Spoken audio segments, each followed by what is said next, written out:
Divorce के case में अगर कोई पत्नी अपने पति को कोर्ट में नामर्द कह दे तो क्या ये बदनामी है या फिर अपनी बात रखने का हक? बॉम्बे हाई कोर्ट ने इस पर एक बहुत दिलचस्प फैसला दिया है। यह सिर्फ एक शादीशुदा जोड़े का मामला नहीं है, ऐसा मामला आपके साथ भी हो सकता है।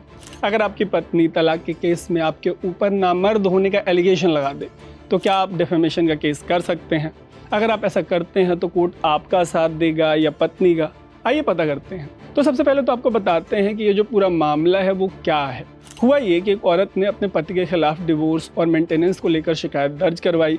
इस सारी शिकायत में उसने एक बात पर जोर देकर कही कि उसका पति इम्पोर्टेंट यानी नामर्द है, वो उसको खुश नहीं कर पाता। जवाब में पति ने कहा कि ये उसकी बदनामी है और वो इसको टॉलरेट नहीं करेगा, और उसने भी जवाबी मामला दर्ज करा दिया। जवाबी केस में उसने डिफेमेशन यानी मानहानि का मामला दर्ज कराया, बट कोर्ट ने जो कहा उसके बाद वो हाथ मलने को मजबूर हो गया। बॉम्बे हाई कोर्ट ने साफ कहा कि अगर ये आरोप पत्नी ने कोर्ट में अपने केस को साबित करने के लिए लगाए हैं तो ये डिफेमेशन का मामला नहीं बनता। अब आपका एक सवाल ये हो सकता है कि कोर्ट ने ऐसा क्यों कहा? क्योंकि इंडियन पीनल कोड के सेक्शन 499 के अकॉर्डिंग अगर कोई इंसान गुड फेथ में, मतलब अच्छे इरादे से किसी कानून का पालन करते हुए कोई एलिगेशन लगाता है तो इसको बदनामी नहीं माना जाएगा। एक सवाल ये भी है कि ऐसा कहते हुए कोर्ट ने लॉजिक क्या दिया? इसका जवाब यह है कि जस्टिस एस.एम. मोदक ने कहा कि जब शादी के रिश्ते में मेंटल या फिजिकल क्रुएलिटी का मामला सामने आता है तब नामर्द जैसे जो आरोप हैं वो भले ही कड़वे लगे, लेकिन कानून ऐसे आरोपों की इजाज़त देता है। पत्नी अगर ये साबित करना चाहती है कि उसका मानसिक या शारीरिक उत्पीड़न हुआ हो तो वो इस तरीके के एलिगेशन लगा सकती है, लीगली लगा सकती है। अब आपको बताते हैं कि ये सब शुरू कहाँ से हुआ। तो हुआ ये कि निचली अदालत ने पति के डिफेमेशन की जो शिकायत थी उसको खारिज कर दिया, लेकिन सेशन कोर्ट ने दोबारा से जांच के आदेश दे दिए।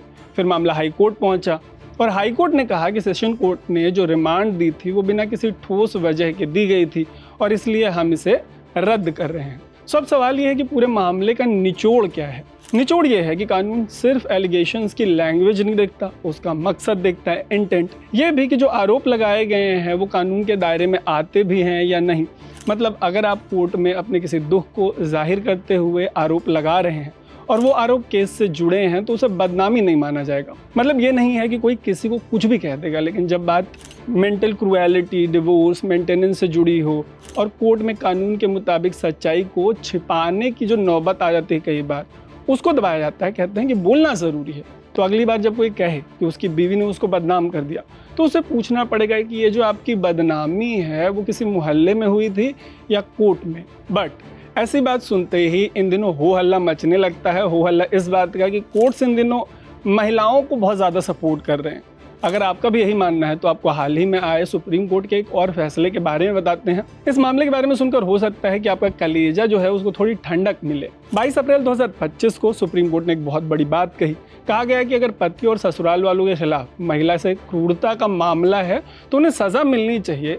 इस बात पर तो कोई डिबेट ही नहीं कि उनको सज़ा नहीं मिलनी चाहिए, लेकिन अगर उसी कानून का गलत इस्तेमाल हो तो क्या कर सकते हैं?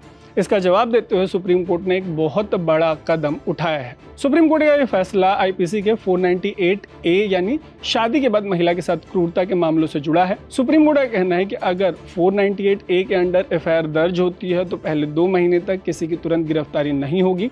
2 महीने के इस पीरियड को कूलिंग ऑफ पीरियड कहा गया है। सुप्रीम कोर्ट का यह फैसला आईपीएस अफसर शिवांगी बंसल और उनके पति का जो एक हाई प्रोफाइल केस था उससे जुड़ा हुआ है। इस मामले में पति ने आरोप लगाया था कि 498A का गलत इस्तेमाल करके उनको परेशान किया गया, जबकि महिला पक्ष ने क्रूरता का मामला उठाया था और पत्नी के अधिकार का भी मामला उठाया था। इसी मामले पर फैसला देते हुए सुप्रीम कोर्ट ने कहा कि महिलाओं की सुरक्षा ज़रूरी है, लेकिन 498A जैसे जो कानून है उनको मिसयूज़ भी किया जा रहा है, जिसको रोका जाना चाहिए। इसलिए कोर्ट ने इलाहाबाद हाई कोर्ट के उस 2 साल पुराने फैसले को फिर से लागू कर दिया, जिसमें कहा गया था कि एफआईआर के पहले 2 महीने तक कोई गिरफ्तारी नहीं होगी।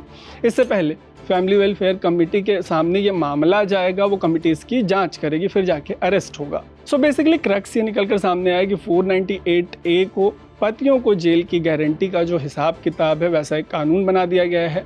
अब कोर्ट ने कहा कि न्याय दो, लेकिन बदले की आग में कानून को मत जलाओ। सो ये रहा हाई कोर्ट और सुप्रीम कोर्ट के 2 बड़े फैसलों का हिसाब किताब जो हमने आपके सामने रखा है, जो आपके लाइफ को बहुत ही इंटेंस तरीके से अफेक्ट करता है। आप बताइएगा कमेंट करके कि इन दोनों ही मामलों पर आपकी क्या राय है।